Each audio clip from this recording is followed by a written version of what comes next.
கறி குழம்பு மிஞ்சும் சுவையில் சுரைக்காய் கிரேவி எப்படி செய்கிறதுன்னு பார்க்கலாங்க. மதிய லஞ்சுக்கு இந்த மாதிரி செஞ்சு பாருங்கள். தோசைக்கு, இட்லிக்கு எல்லாத்துக்குமே அட்டகாசமாக இருக்கும். ட்ரை பண்ணி பாருங்கள். வீடியோ வந்து ஸ்கிப் பண்ணாமல் பாருங்கள். வீடியோ பிடிச்சிருந்தா லைக் பண்ணுங்கள், ஷேர் பண்ணுங்கள், கமெண்ட் பண்ணுங்கள். ஒரு சுரைக்காய் எடுத்துக்கோங்க. அது தோலை சீவி எடுத்துக்கலாம். உங்களுக்கு தேவை தந்தோடி சுரைக்காய் எடுத்துக்கோங்க. நான் சின்ன சுரைக்காயாக எடுத்துருக்கேன். சின்னதாக அந்த மாதிரி கட் பண்ணி எடுத்துக்கணுங்க. தோலை சீவிட்டு நல்லா கழுவிட்டு அப்புறமாட்டு கட் பண்ணுங்கள். அப்போ தான் கருத்து போகாது உங்களுக்கு. இப்போ கட் பண்ணி எடுத்தாச்சு. கடாயில் ஒரு ஸ்பூன் எண்ணெய், 2 துண்டு பட்டை, 2-3 லவங்கம், ஒரு ஏலக்காய், சோம்பு 1 ஸ்பூன், ஜீரகம் 1 ஸ்பூன், வரமிளகா ஒரு 4-5 வரமிளகா, வரமல்லி ஒரு 3 ஸ்பூன் எல்லாத்தையும் போட்டு நல்லா வறுத்துட்டு தேங்காய் ஒரு 4 ஸ்பூன் போட்டு வறுத்துக்கோங்க. இப்போ எல்லாம் நல்லா வறுபட்டுருச்சு. ஒரு தக்காளி பழங்க லாஸ்ட்டில் போட்டு நம்ம அடுப்பை அப்படியே ஆஃப் பண்ணிட வேண்டியதான். அப்படியே ஒரு கடாய் அடுப்பில் வச்சு 2 ஸ்பூன் எண்ணெய் ஆட் பண்ணிக்கோங்க. 1 ஸ்பூன் கடுகு, 1 ஸ்பூன் கடலைப்பருப்பு, 1 ஸ்பூன் உளுந்தம் பருப்புங்க ஆட் பண்ணி நல்லா பொரிய விட்டு 2 வரமிளகா போட்டுக்கோங்க. ஒரு வெங்காயங்க, பெரிய வெங்காயம் போட்டு பொடிசாக கட் பண்ணி போட்டு கருவேப்பிலை தலையும் போட்டு நல்லா வதக்கிக்கோங்க. நல்லா வதங்கவும் கொஞ்சம் மஞ்சள் தூள் ஆட் பண்ணிக்கோங்க. மஞ்சள் தூள் போட்டு நல்லா வதக்கியாச்சுங்க. இப்போ வதங்கினதுக்கப்புறம் நம்ம ஆறான மசாலாவை அரைச்சிக்கலாம்.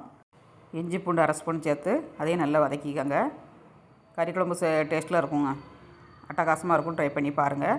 இப்போ பச்சை வடை போனதுக்கப்புறம் நம்ம சுரைக்காவை ஆட் பண்ணி உப்பு போட்டு நல்லா வதக்கி எடுத்துக்கணுங்க. ஃபஸ்ட் நல்லா எண்ணெயிலே போட்டு நல்லா வதக்கிட்டு அப்புறமாட்டு நம்ம மசாலா ஊற்றி நம்ம வதக்கி எடுத்துக்கணுங்க. மசாலாவை நல்லா அரைச்சி எடுத்தாச்சு. இப்போ ஆட் பண்ணிடலாம். மசாலா வந்து இந்த எண்ணெயிலே ஒரு 5 நிமிஷம் நல்லா வேக விடணுங்க. அடுப்பு மீடியமாக வச்சு நல்லா வேக விட்டுக்கோங்க. வேக விட்டுட்டு லாஸ்ட்டில் தண்ணி ஆட் பண்ணணும். இப்போமே ஆட் பண்ணக்கூடாது.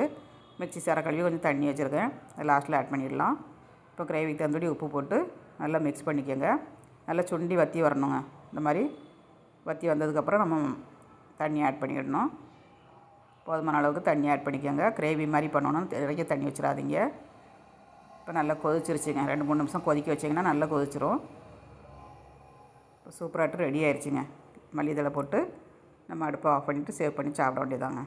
ஸ்டவ்வோடு சமைக்கும்போது அன்போடு சமைக்கணுங்க. அன்போடு சமைச்சிங்கன்னா சுமாராக இருக்க சுரைக்காய் கிரேவி கூட சூப்பராக இருக்குங்க. கரெக்டு தானே? வீடியோ பிடிச்சிருந்தால் லைக் பண்ணுங்கள்.